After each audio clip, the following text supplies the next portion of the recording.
Hello, I'm FPX Toycat, and do you remember that time a few years ago when parrots were first being added to Minecraft? They were these adorable little mobs, and one of the developers decided to add a reference to the phrase, Polly wants a cracker, by making it so you could attract the parrots by putting a cookie in your hand. However, as soon as she did this, there was a huge outroar from the community because chocolate is fatal to a surprising number of animals in real life, including the parrot. And so as a result of this time period of Minecraft being the one where everyone insisted that only children played Minecraft, this was Minecraft telling children to do something that would actively kill birds in real life. I think this was a little bit of an overreaction, of course, but the outrage was so huge they decided to not only alter the parrots, and now if you feed cookies to a parrot, it will literally instantly die on Java and be poisoned to death slowly on Bedrock, which is a little bit gruesome. But also, Mojang has decided that because so many children play Minecraft and it's such an accurate simulation of real life, they can't add any other animal cruelty features into the game. You can't tame foxes, for instance, you can only befriend them. You can't ride dolphins, and they specifically said they wouldn't add sharks because players might kill them, and killing sharks in the real world is a big misconception, and they don't want to add to any of those things because Minecraft is so perfectly realistic that you might get confused between Minecraft and real life. And given that this is something that happens to me all the time because of just how darn realistic Minecraft is, I figured I'd explain exactly just how much it is like real life with today's video, because just like in real life, given that one block is 1 meter by 1 meter,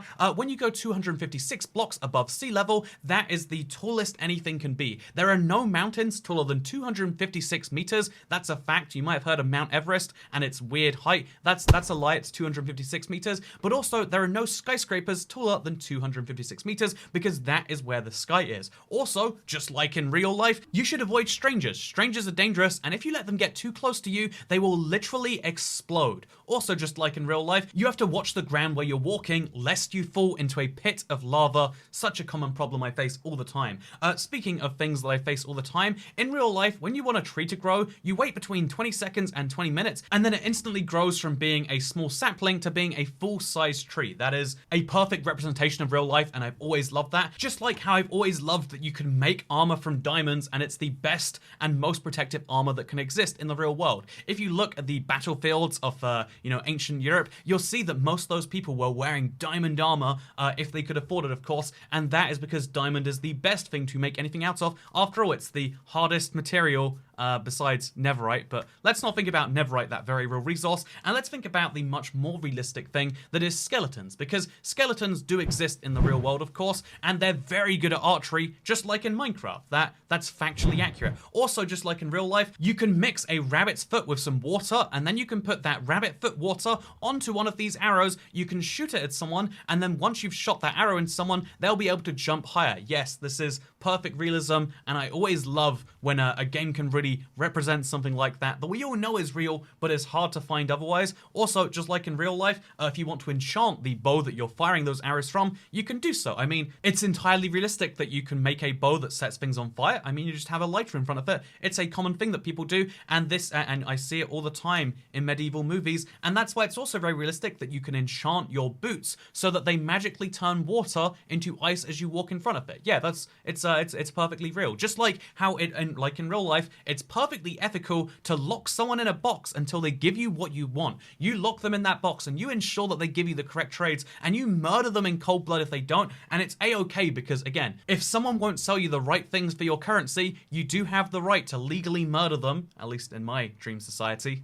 And the best bit about Minecraft murder is as long as you're a real person who matters, you can come straight back to life. Of course, respawning is a common thing in a lot of real-world religions, and I guess Minecraft says that religion is in fact real. You've heard it here first, it's confirmed. You know, I thought the afterlife was a concept invented by various different religions around the world to help people come to terms with the concepts of morality, and also to give them a meaning beyond their life when they die. But then I played Minecraft, and as an impressionable child, I realized, oh, no, it's actually just a very real thing. When you die, you come back to life as yourself, but with less experience because you've forgotten all your memories. I mean, it makes perfect sense. Thank you, Minecraft. Also, what makes perfect sense is there are zombies. Zombies are what happen when a zombie bites a villager. The zombie bites the villager. The zombie becomes a zombie villager. And then, just like in real life, when you have a zombie that looks like a person, you give that person an apple which you coat in gold, as well as a potion, again, some water coated with some weird miracle water, and then they turn back into a human that's not like a zombie at all. And not only that, but they're very grateful for being turned back into a human, so they'll give you discounts on anything they're willing to sell. I mean, I'm just saying, I've got this monitor I'm trying to sell for £10, but if someone brought me back to life, I would give them that monitor for just £5. I'm not going to give it to them for free. Like, they've still got to pay for it, but I would give them a great discount, and I love how realistic Minecraft is for understanding that this is how trade works between people. Minecraft also understands that obsidian, this incredibly hard block in real life. Again, look at how hard obsidian looks in the real world. Minecraft understands that it's a really hard block, but it also understands that in real life, if you place 14 meters squared of it in this lovely rectangular pattern, and then you light that on fire, some purple particles appear that take you to literal hell. Again, I thought hell was another version of Afterlife invented by various groups of societies to help people, but then I realized, oh, no, of course, Minecraft is incredibly realistic, so in real life there must be a hell, and hell is not reached by dying, hell is reached by doing these bizarre rituals,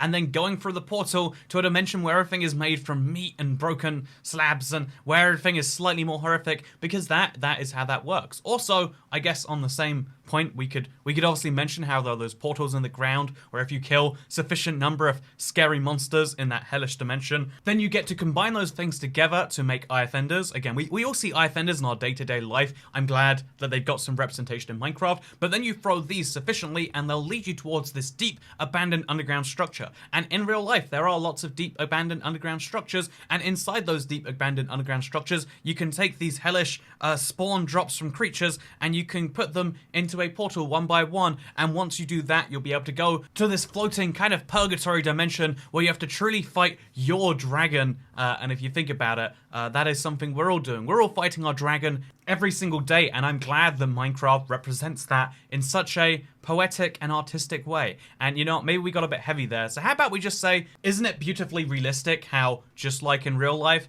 the only things that can't float in midair are anvils, gravel, and sand. Those things, you throw them into the air, they just come straight back down. But if you take stone, or the aforementioned obsidian, or glass, or anything like that, and you put it onto the side of something, it will stay magically floating there. That's a form of realism I really love from Minecraft. I also really love the realism that comes from teaching you about how animal rearing works. So obviously, like in real life, every single animal is asexual in the sense that it is both genders. We should call that agendered, shouldn't we? But every animal is both genders at the same time, are there even genders in Minecraft? I mean, there is, because Alex and Steve, but there are not genders when it comes to cows, and the way you make two cows decide to reproduce is you give them wheat. Again, this is how it's worked on every farm I've been to. They come out with the wheat, and then the animals are like, wow, I do be so horny now, I'm going to go into another animal and I'm going to make sure we create a baby. And I think the only thing that's more beautiful than that, the only thing more beautiful than life itself being represented one-to-one in Minecraft with no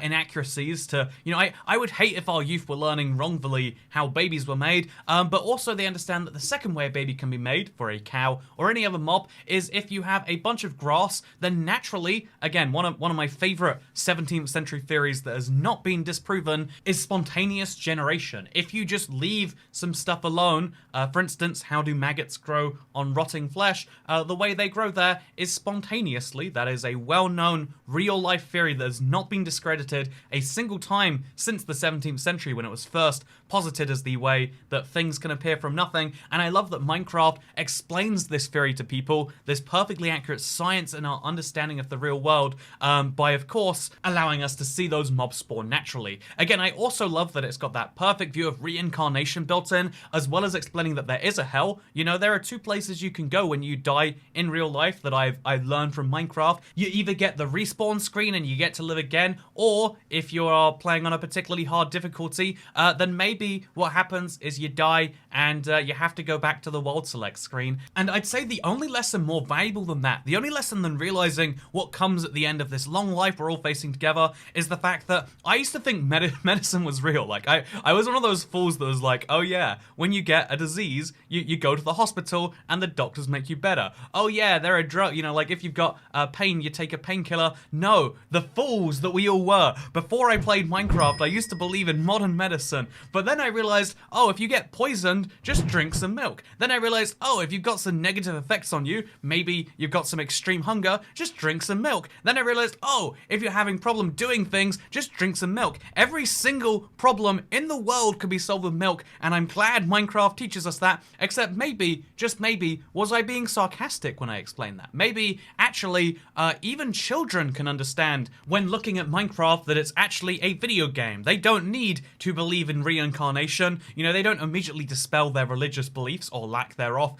for favor of Minecraft system. They don't immediately believe that you can do some satanic rituals to go to a crazy hell dimension filled with explosions. I don't think that that is true. I don't think that children are that dumb. I think that people who put that label of dumbness onto other people's children and not being able to tell real life from a video game are perhaps the real problem. Because again, no child has ever told me, oh yeah, I actually think germ theory is a myth because of what I learned in Minecraft. And even if we just say, oh yeah, but it's animals, because not everyone grows up around animals, everyone grows up around doctors and realizing how real that is. So instead, I think if we just take animals alone, we can prove so many great examples of how things that are terrible to do in Minecraft to animals are not things that we see regularly happen in the real world. For instance, it is incredibly cruel to sit on a pig, but yet Minecraft not only lets you sit on a pig, it not only makes it a form of transport by putting a carrot on a stick, but also you can actually get an achievement. You get actual gamer score for riding a pig around by a saddle. Have we seen an epidemic of people deciding to ride their pigs around in real life? Oh, we haven't. Has there been a single verifiable case that we can find of someone playing Minecraft and just assuming that pigs were there for riding? Oh no, we actually haven't. Oh, what about dogs? Dogs are healed in the game by feeding them rotting human flesh. Has anyone like seen their grandma die and be like, oh, thank God, my dog's been so hungry for so long, I'm going to feed grandma to the dog because he loves wrong. No, that does that not happen? And so if that's the case, can we give people the benefit of the doubt and say children could look at sharks in Minecraft, they could look at rideable dolphins in Minecraft, they could look at even, heaven forbid, parrots being fed cookies in Minecraft and go, oh yeah, that's not exactly akin to real life. And even if we say in the extreme situation where, oh yeah, I want to feed all the parrots in the world, all the cookies in the world, and it has to be a chocolate chip cookie, but that's like the one in Minecraft, so yeah, I'm going to feed all the parrots those things.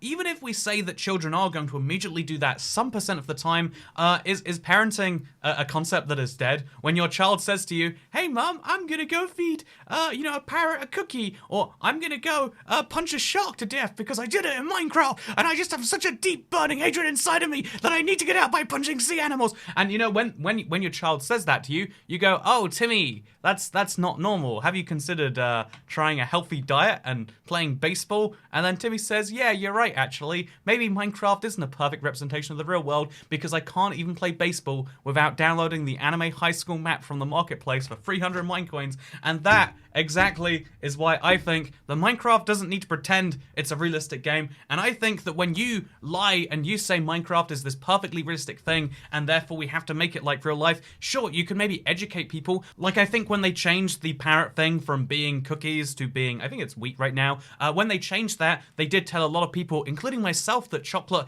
isn't something you should feed to animals, and maybe that can save an animal's life somewhere along the line from someone who's not playing Minecraft. Sure, there is opportunities to teach people inside games, but you can't teach them by just removing and not having access to something because you fear they're going to do something wrong.